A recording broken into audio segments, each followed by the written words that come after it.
The sun had not yet touched the horizon when the order came down through the ranks. Halt. The column stopped. 80,000 boots going silent in the space of a single breath. The last echo of iron against stone, fading into the hills of Gaul like a retreating ghost. Around them, in every direction, darkness was gathering. Not the comfortable darkness of a city, with its torches and its walls and its familiar sounds. This was foreign darkness. Enemy darkness. The kind of darkness that had swallowed armies whole, that had turned sleeping men into corpses before the first watch was over, that had ended campaigns and dynasties in a single unguarded night. And yet the Roman soldiers did not panic. They did not scramble for shelter or cluster in frightened groups around whatever fire they could build. They did not look at the tree line with the wide eyes of men who understood how exposed they were. Instead, they set down their packs with the methodical precision of men who had performed this same sequence of actions hundreds of times before. They reached for their tools, and they began to build. What happened next, in the space of 3 to 4 hours, on that empty field in hostile territory, with enemy scouts watching from the shadows beyond the ridge, was one of the most extraordinary feats of organized human behavior the ancient world ever produced. And yet it has been almost entirely forgotten. If you want to understand how Rome conquered the world, the answer is not found only on the battlefield.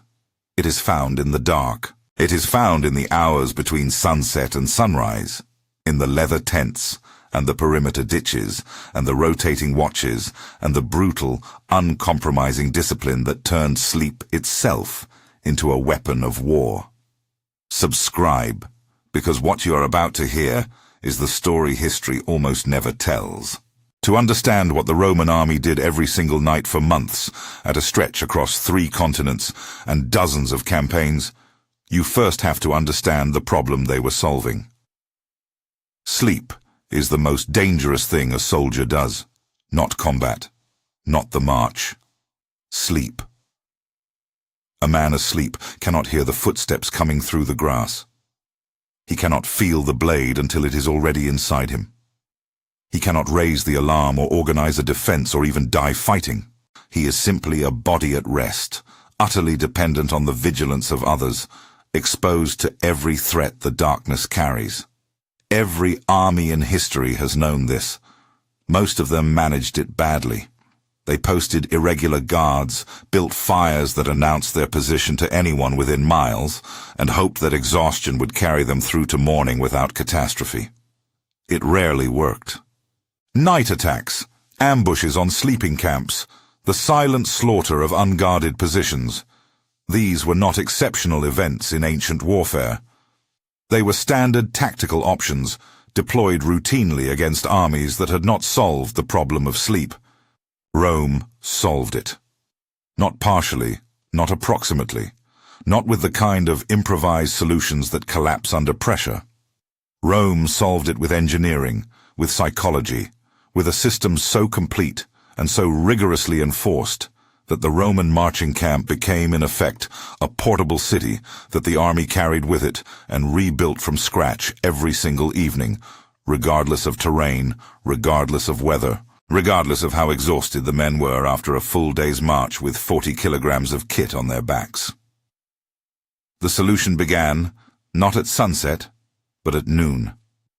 While the main column was still marching, still eating dust and counting steps, a specialized unit of engineers called the mensors rode ahead on horseback. Their job was not to fight. Their job was to find the ground. They ranged out ahead of the column, scanning the landscape with the trained eye of men who understood what a legion needed from a campsite. Level ground, ideally slightly elevated for drainage and visibility, access to fresh water, protection from the dominant wind direction.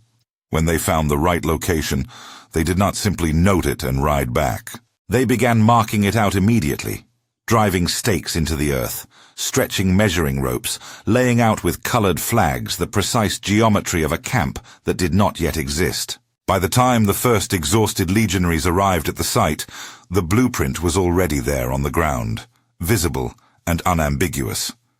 Every man knew exactly where to go, not because someone told him that evening, because the layout never changed. The Roman marching camp, the castra, followed an identical rectangular plan every single night of every single campaign. The Principia, the command tent, always occupied the center. The Via Principalis, the main road, always ran east to west. The Via Praetoria always ran north to south. Every century's tent position was fixed relative to these axes. A soldier who had served in the legions for 3 years could be blindfolded, transported to a camp he had never visited, and navigate to his assigned sleeping position in total darkness without making a single wrong turn. This was not an accident. It was the point. Because the most dangerous moment in any army's night is not the midnight hour when exhausted men are deepest in sleep.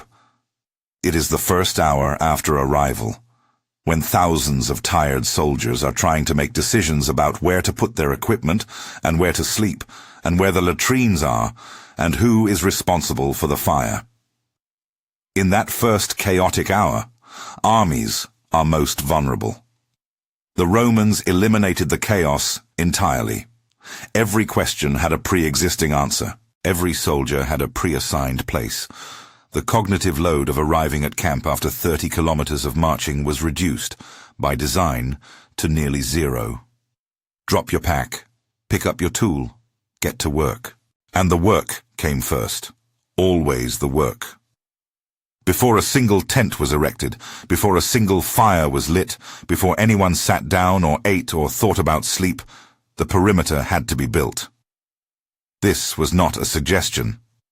This was the law of the Roman camp, enforced by centurions who understood, and made their men understand, that a man who sleeps without a perimeter does not wake up. The construction sequence was precise and practiced. First, the ditch, a trench roughly 3 meters wide and 2 meters deep, dug in the shape of a rectangle around the entire campsite. The earth excavated from the trench was not discarded. It was piled on the inside edge to form a rampart, a raised earthen wall that ran the entire perimeter of the camp. On top of the rampart went the pila muralia, the sharpened stakes that every Roman soldier carried as part of his standard marching kit, in addition to his weapons, his armor, his rations, and his personal equipment.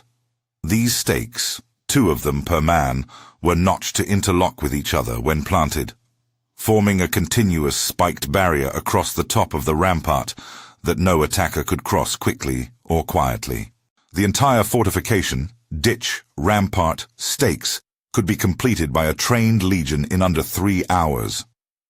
A force of 5,000 men digging in coordinated sections, each century responsible for its assigned stretch of perimeter, moving with the efficiency of a machine that had been calibrated over generations of repetition. Vegetius, writing in the 4th century, describes the construction sequence with an admiration that is barely concealed beneath his technical language. He understood that he was documenting something that had already been lost, a standard of military discipline that the armies of his own era could no longer match. What the Roman soldier built every evening was not a campsite, it was a fortified town. And it was built in the time it takes most people to cook a meal. Inside the perimeter, the camp took shape with the same relentless order. Streets were laid out along the pre-marked axes, wide enough for troops to move quickly through in the dark. Tent lines went up in their designated rows, each century in its assigned position, each contubernium, the 8-man unit that was the atomic cell of the Roman army, in its specific spot within the centuries section. Latrines were positioned at the downwind corner of the camp, far enough from the sleeping areas to be bearable, close enough to the perimeter wall that they could be screened from outside observation. Cooking fires were lit in designated areas only, their positions controlled to prevent accidental spread and to minimize the camp's visibility from a distance. The horses and mules were tethered in their assigned areas. The medical section was positioned near the command area.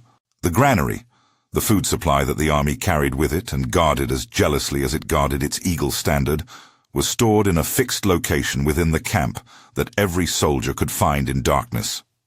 What had been, an hour before, an empty field in the middle of hostile territory, was now a functioning fortified town of 5,000 men, with running order, clear streets, designated functions for every space, and a perimeter wall that any attacker would need to breach before reaching a single sleeping soldier.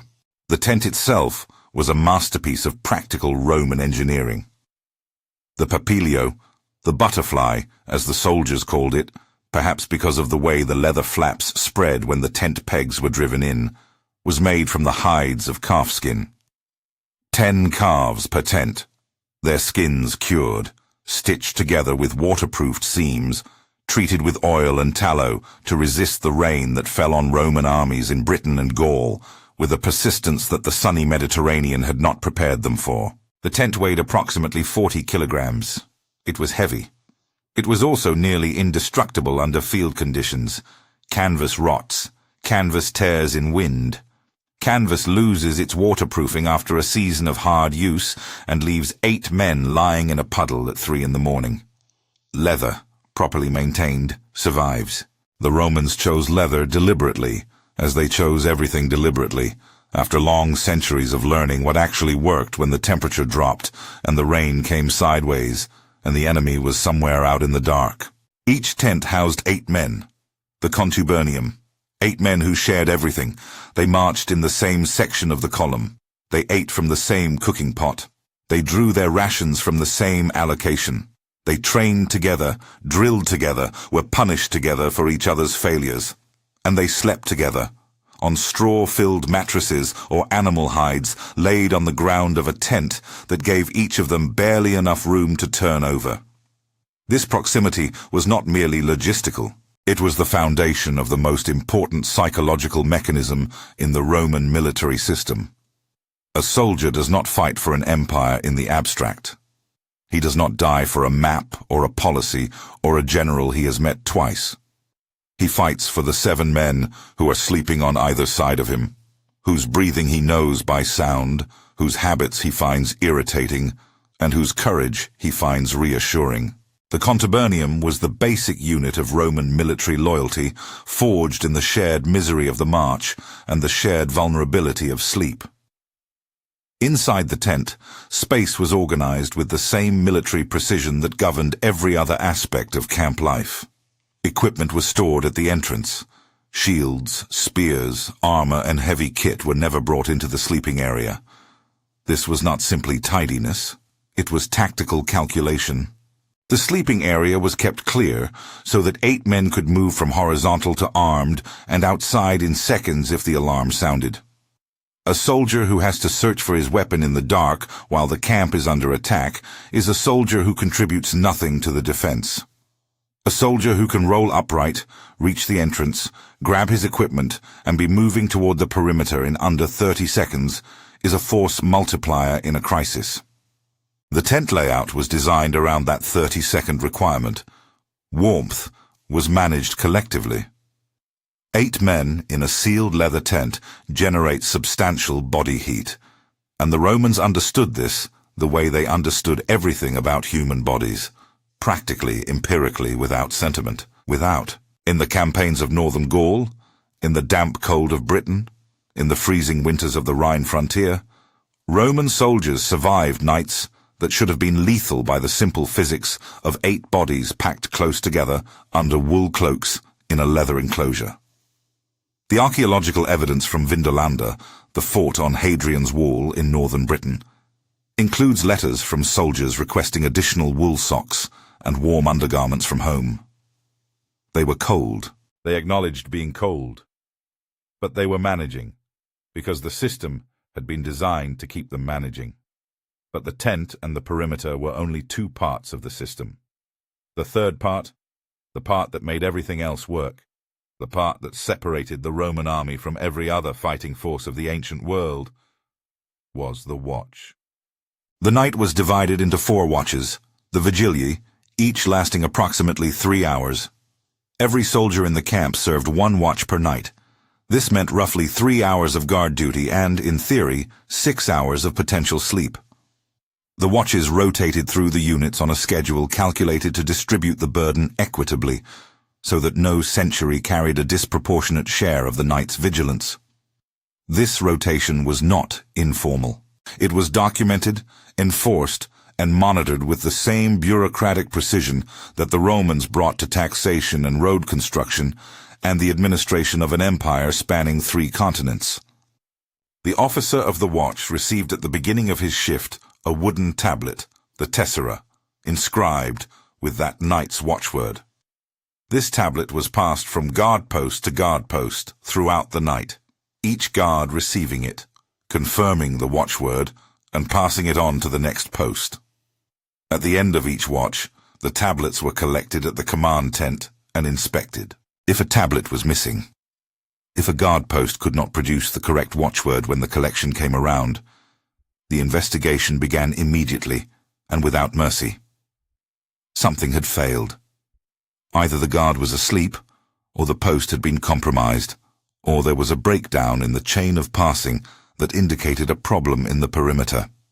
None of these possibilities were acceptable, and the response to all of them was the same. Falling asleep on guard duty in the Roman army was not a disciplinary infraction. It was not something that earned a man extra duties or a reduction in pay or an unpleasant conversation with his centurion. It was a capital offense. The punishment was called fustuarium, and it was carried out not by the military authorities, but by the soldiers' own comrades. The man who had slept at his post was beaten with clubs by the soldiers of his own century. Everyone participated. The logic was brutal and completely coherent. A sleeping guard had endangered every life in the camp. The risk had been collective. The punishment was collective. The memory of it was collective. Every soldier who raised his club and struck the man who had failed understood, at a level deeper than conscious thought, exactly what the alternative would have been. Vegetius records the punishment. Roman military legal texts confirm that it was carried out. This was not a threat that existed only on paper, deployed occasionally to encourage compliance. This was a practice, and the soldiers knew it was a practice, and the watch therefore functioned. Guards stayed awake. They stayed awake in the rain and the cold and the exhaustion of the 3rd hour of the night after a full day's march. They stayed awake because the alternative was not a court-martial, but the clubs of the men they slept beside.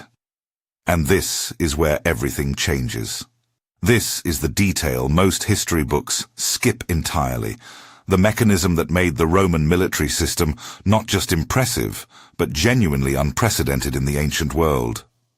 The watch was not merely security, it was the enforcement mechanism for sleep itself.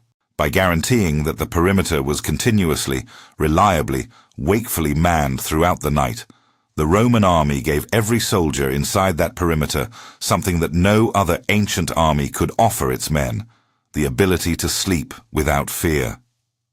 To close their eyes in enemy territory and actually rest, because they knew, not hoped, not assumed, but knew, that the man on the perimeter was awake, that the stakes were in the rampart, that the ditch was there, that the watchword was moving from post to post through the dark.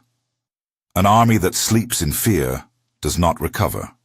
An army that spends the night flinching at sounds and straining for threats and lying rigid and alert in its cloaks gets up the next morning not rested but consumed.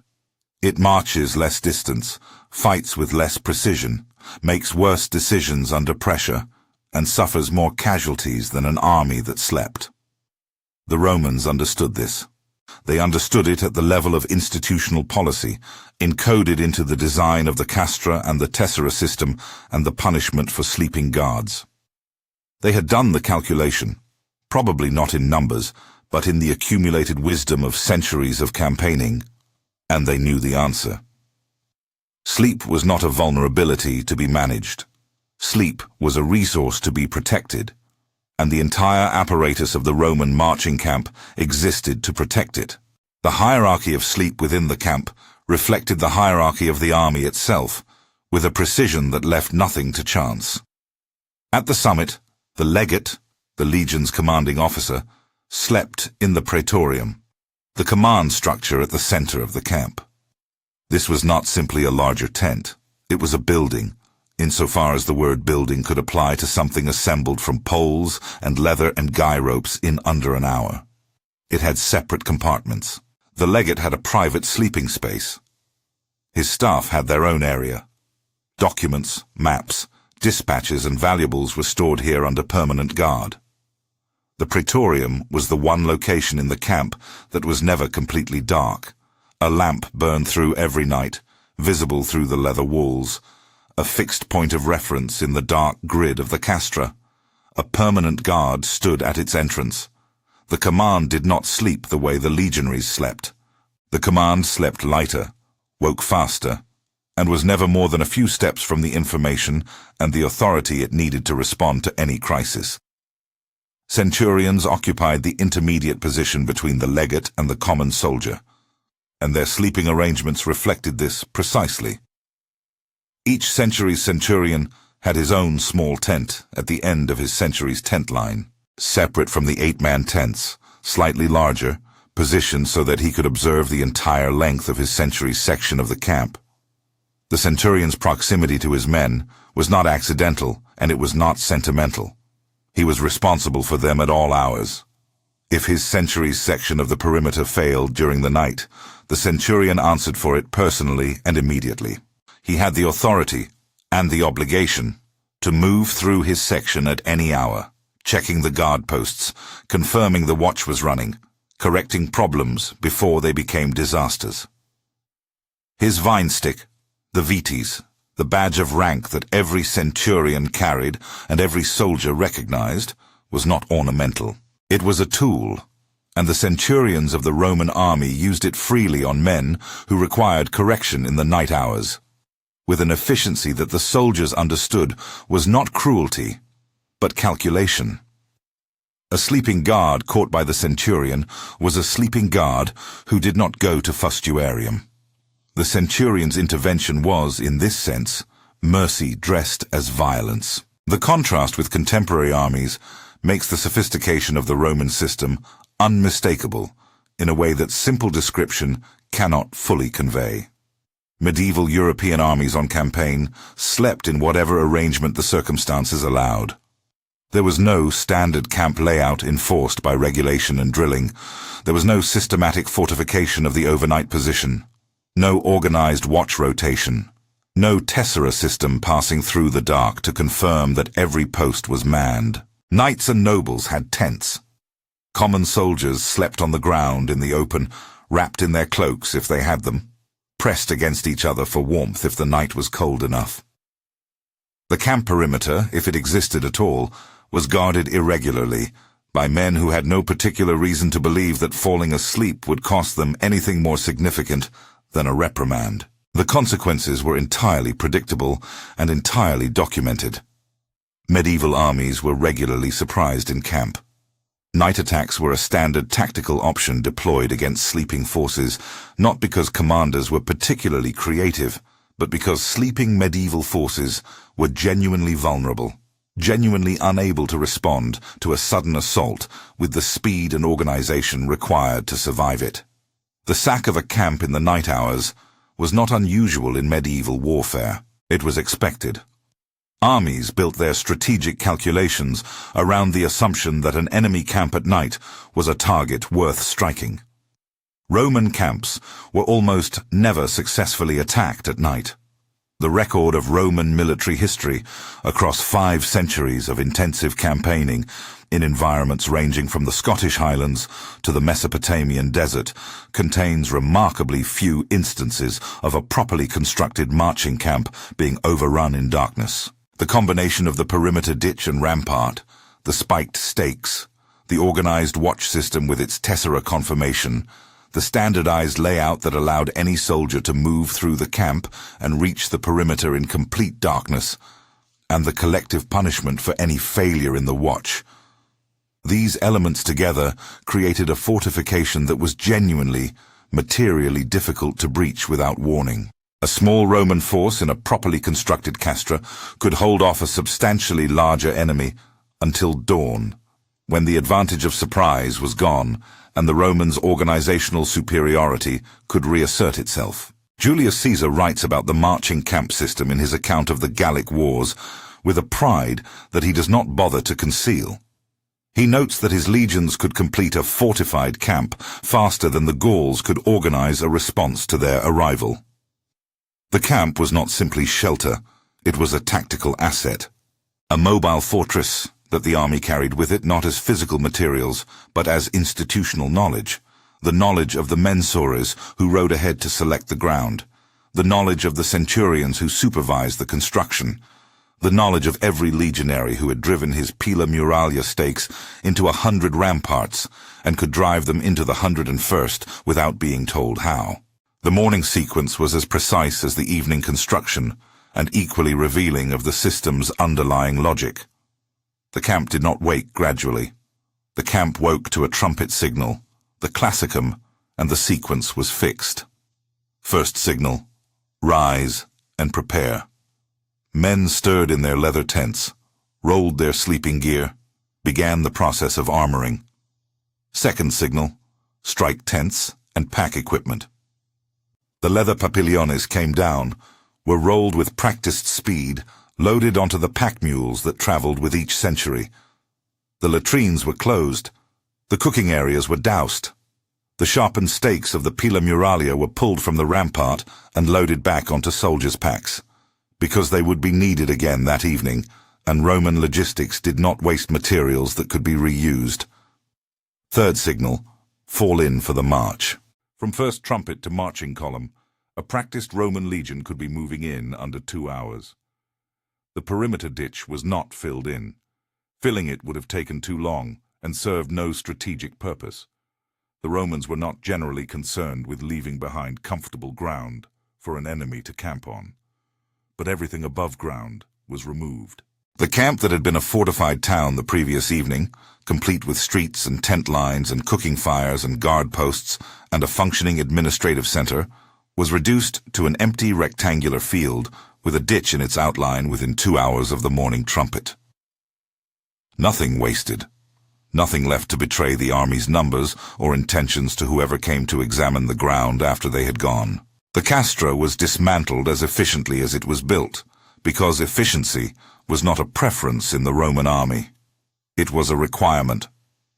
What the Roman camp system represented, at its deepest level, was a refusal to accept the conditions that geography and darkness and the presence of enemies imposed on military life. Every other ancient army accepted that sleeping in the field was dangerous. That night was the enemy's ally. That exhaustion was the price of campaigning. The Romans rejected this. They looked at the problem of sleep in hostile territory and decided that it was an engineering problem. Subject to the same systematic analysis they applied to bridge building and siege warfare and road construction. They identified the variables: perimeter security, tent design, watch rotation, camp layout, morning efficiency, and they optimized each one, then integrated all of them into a single system that functioned as a whole, and whose parts reinforced each other in ways that made the system more reliable than any individual component. The soldier who slept inside a Roman marching camp slept behind a fortified wall, watched over by men whose lives depended on their remaining awake, in a position from which he could be armed and moving toward the perimeter in seconds if the alarm sounded. He slept alongside 7 men whose safety was his responsibility and whose presence was his reassurance. He slept, knowing exactly where he was in the camp's geometry, exactly where the nearest gate was, exactly what the watchword was, and which century was on the current watch. He slept, in other words, not as a vulnerable body abandoned to the mercy of the dark, but as a component of a system that was still functioning while he rested, a system that was actively protecting him so that it could use him again in the morning. An army that sleeps securely wakes rested. An army that wakes rested marches further and fights harder and makes cleaner decisions under pressure than an army that spent the night in dread. The Roman camp was not a comfort extended to soldiers as a reward for service. It was an investment in the next day's fighting capacity, calculated with the same cold precision that Rome brought to every other aspect of military power. Every night of good sleep behind those leather walls and that earthen rampart was a night that paid dividends in the morning, when the standards went up and the column formed, and another 30 kilometers of enemy territory needed to be crossed before the sun went down and the whole extraordinary cycle began again.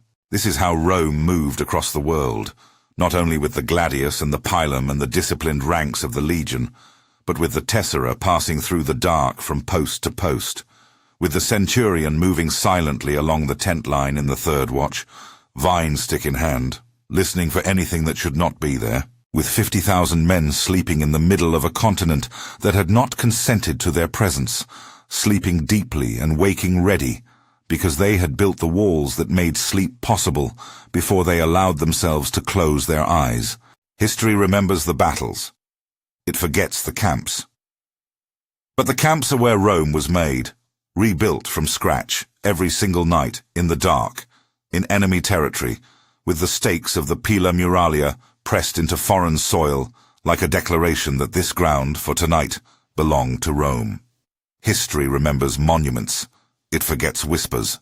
Subscribe to uncover more.